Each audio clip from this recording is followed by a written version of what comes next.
नमस्कार दोस्तों, आज हम बात करेंगे एक ऐसे ब्रांड की जिसकी शुरुआत तो एक बहुत ही साधारण छोटी से शॉप से हुई, पर आज वो एक मल्टीनेशनल लग्जरी ब्रांड में तब्दील हो चुका है और उसने बिजनेस एंड फैशन कैटेगरी में एक अलग ही ऊंचा मुकाम हासिल कर लिया है।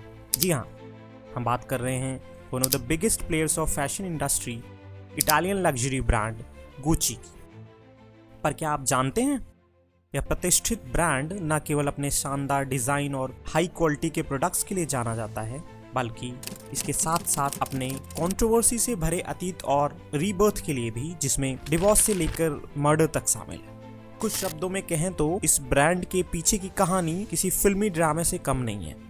तो देर किस बात, चलिए शुरू करते हैं गुच्ची के सफर की इस रोमांचक कहानी को।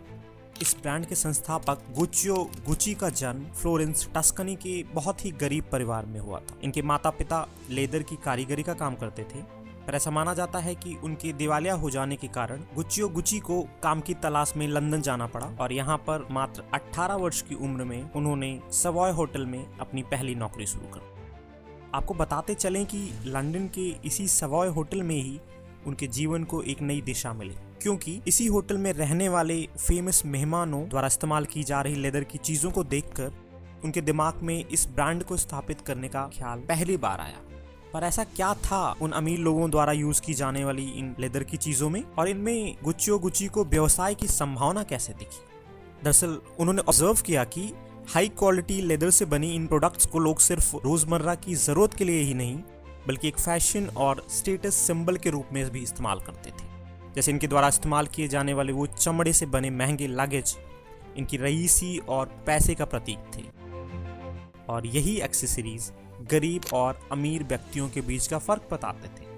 और यहीं पर उन्होंने इस मार्केट गैप को भी देखा, जहां कुछ नामी गिनी चुनी कंपनियां ही ऐसे लग्जरी प्रीमियम प्रोडक्ट्स को बनाती थी, पर इनकी मांग काफी बढ़ रही थी, इसलिए उन्हें वो मौका दिखा कि लेदर बिजनेस में उतरा जा सकता है। पर गुच्ची जानते थे कि बिना अनुभव और पैसों के इस बिजनेस में कोई संभावना नहीं, और इसीलिए सबसे पहले वो इटली वापस आकर इटालियन लग्जरी ब्रांड फ्रेंजी में काम करने लगे, जहां से उन्होंने लेदर बिजनेस में अनुभव प्राप्त किया और इससे जुड़ी बारीकियां भी सीखी तथा कुछ पैसे भी इकट्ठा किए, और फाइनली 1921 में इटली के फ्लोरेंस में हाउस ऑफ गुच्ची के नाम से एक छोटी सी लेदर गुड्स शॉप की स्थापना की। कुछ वर्षों के पश्चात गुच्ची के बेटों एल्डो, वॉस्को एंड रोडाल्फो ने भी अपने पिता के बिजनेस को ज्वाइन कर लिया, और इन्होंने इनकी छोटी सी दुकान को एक सफल ब्रांड बनाने में बहुत महत्वपूर्ण भूमिका निभाई।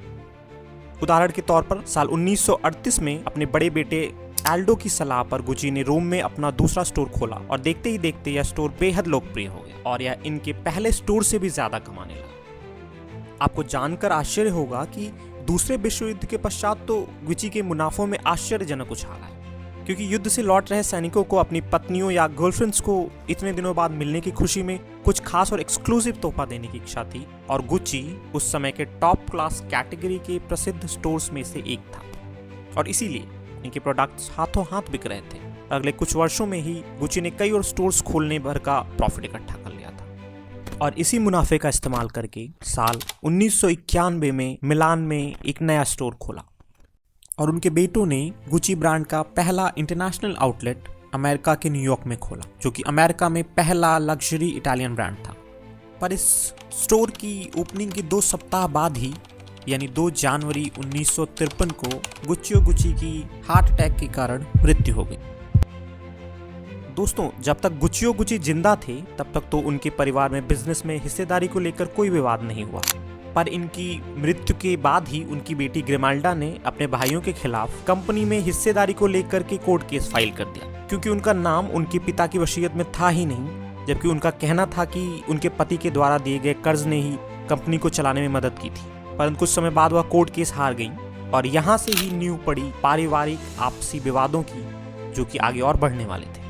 हालांकि बिजनेस की बात करें तो वह काफी तरक्की कर रहा था, और साल 1974 में इन्होंने हांगकांग में अपना पहला गुच्ची फ्लैगशिप स्टोर खोला, और इसके साथ ही उन्होंने एशियन मार्केट में प्रवेश किया। साल 1975 में गुच्ची ने परफ्यूम लाइन की भी शुरुआत की। यही नहीं, इन्होंने अपने प्रोडक्ट्स वैरायटी और कैटेगरी को भी बढ़ा दिया, जिससे इन्हें काफी मुनाफा भी हो रहा था। अब वापस आते हैं इनके लंबे समय से चल रहे पारिवारिक विवाद पर। तो अब तक परिवार की तीसरी पीढ़ी भी बिजनेस से जुड़ चुकी थी और गुच्ची एज अ ब्रांड पर कंट्रोलिंग पावर किसके पास रहेगा, इस पर भी काफी विवाद बढ़ चुका था। इस विवाद में एक खतरनाक मोड़ तब आया जब मॉरिजियो गुच्ची, जो कि गुच्चियो गुच्ची के ग्रैंडसन थे, उन्होंने साल 1972 में पैट्रिजिया रिजियानी से शादी की, जो कि एक गोल्ड डिगर और मौका परस्त औरत मानी जाती थी। और उनकी इस फितरत का अंदाजा उन्हीं के दिए हुए स्टेटमेंट से लगाया जा सकता है, जिसमें वो कहती हैं कि better to cry in Rolls Royce than to be happy in on a bicycle. और यह बात बिल्कुल सच साबित तब हुई जब बात डिवोर्स तक आ गई, और हद तो तब हो गई जब 27 मार्च 1995 को मॉरिजियो को उनकी फॉर्मर वाइफ पैट्रिजिया ने शूटर्स हायर करके गोली मरवाकर उनका कत्ल करा दिया, जिसके लिए उन्हें 29 साल की सजा भी हुई। पर दोस्तों, इन सभी घटनाओं का असर गुच्ची के बिजनेस पे भी पड़ा, और जब यह पारिवारिक विवाद और झगड़े हद से ज्यादा बढ़ गए तो आखिर में गुच्ची को investment management company invest Corp को बेच दिया गया। बाद में इन्वेस्ट कॉर्प ने भी आईपीओ के द्वारा गुच्ची में अपना बड़ा हिस्सा बेचकर लगभग $2 बिलियन का मुनाफा कमाया। अगर मौजूदा वक्त की बात करें तो गुच्ची का 100% control French luxury company carrying के हाथों में है। तो दोस्तों, आज स्थिति यह है कि गुच्ची परिवार के किसी भी सदस्य का आज गुच्ची बिजनेस में कोई भी हिस्सा नहीं बचा है। जी हाँ, सही सुना आपने। आज गुच्ची पर गुच्ची परिवार का उतना ही हक है जितना आपका और मेरा, यानी 0।